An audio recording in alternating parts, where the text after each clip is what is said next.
ಸೋಮವಾರ ಶೇಕಡಾ 99ರಷ್ಟು ಸಂಪುಟ ವಿಸ್ತರಣೆ ಆಗುತ್ತೆ.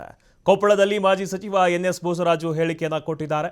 ರಾಹುಲ್ ಗಾಂಧಿ ಸಮಯ ಕೊಟ್ಟಿದ್ದು ಆಯ್ತು, ಸಚಿವ ಸಂಪುಟ ವಿಸ್ತರಣೆ ಬಗ್ಗೆ ಮಾತನಾಡಿದ್ದು ಆಯ್ತು. ಸೋಮವಾರ ಶೇಕಡಾ 99ರಷ್ಟು ಸಂಪುಟ ವಿಸ್ತರಣೆ ಆಗುತ್ತೆ ಅಂತ ಕೊಪ್ಪಳದಲ್ಲಿ ಮಾಜಿ ಸಚಿವ ಎನ್ಎಸ್ ಬೋಸರಾಜು ಹೇಳಿಕೆಯನ್ನ ಕೊಟ್ಟಿದ್ದಾರೆ. ಸುಟ್ಕೇಸ್ ಸಂಸ್ಕೃತಿ ಇರೋದು ಬಿಜೆಪಿಯಲ್ಲಿ, ಕಾಂಗ್ರೆಸ್ನಲ್ಲಿ ಅಂತಹ ಸಂಸ್ಕೃತಿ ಇಲ್ಲ. ಕಾಂಗ್ರೆಸ್ ಪಕ್ಷಕ್ಕೆ 140 ವರ್ಷದ ಇತಿಹಾಸ ಇದೆ. 60 ವರ್ಷ ಕೇಂದ್ರ ಮತ್ತು ರಾಜ್ಯದಲ್ಲಿ ಆಡಳಿತವನ್ನು ಕಾಂಗ್ರೆಸ್ ನಡೆಸಿದೆ. ಎಲ್ಲೂ ಕೂಡ ನಾವು ಸುಟ್ಕೇಸ್ ವ್ಯವಹಾರವನ್ನ ಮಾಡಿಲ್ಲ.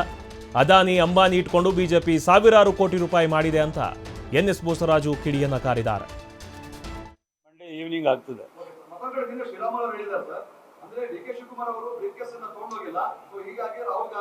ನೋಡಿ ರಾಹುಲ್ ಗಾಂಧಿ ಅವರು ಅಪಾಯಿಂಟ್ಮೆಂಟ್ ಕೊಟ್ಟಿದ್ದು, ಮಾತಾಡಿದ್ದು, ಡಿಸ್ಕಷನ್ ಆಗಿ ಅವ್ರು ಕಳಿಸಿದ್ದು ನೀವೆಲ್ಲ ಪತ್ರಿಕಾ ಮೀಡಿಯಾದಲ್ಲಿ ನೋಡಿದ್ರಲ್ಲ, ಫೋಟೋಗಳಿದಾವೆ.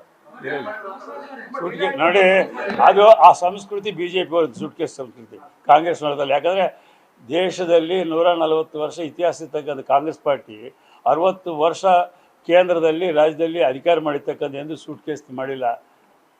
ಬಲವಂತದ್ದು ಅತಿವಂತ ಶ್ರೀಮಂತರದು ಅದಾನಿ ಅದ್ವಾನಿ ಅಂತ ಇಟ್ಕೊಂಡಿರ್ತಕ್ಕಂಥದ್ದು ಸಾವಿರಾರು ಕೋಟಿ ಮಾಡಿ ಆ ಗರೀಬ್ ಇರ್ತಕ್ಕಂಥ ಅದಾನಿಯನ್ನು ಇವತ್ತು ಇಡೀ ಪ್ರಪಂಚದಲ್ಲೇ ನಂಬರ್ 1 ಮಾಡಿದ್ದಾರೆ. ಯಾರು? ಅಮಿತ್ ಶಾ ಅವರು, ಮೋದಿಯವರು. ಅವ್ರು ನಮ್ಮ ಬಗ್ಗೆ ಮಾತಾಡ್ಲಿಕ್ಕೆ ಅವ್ರಿಗೆ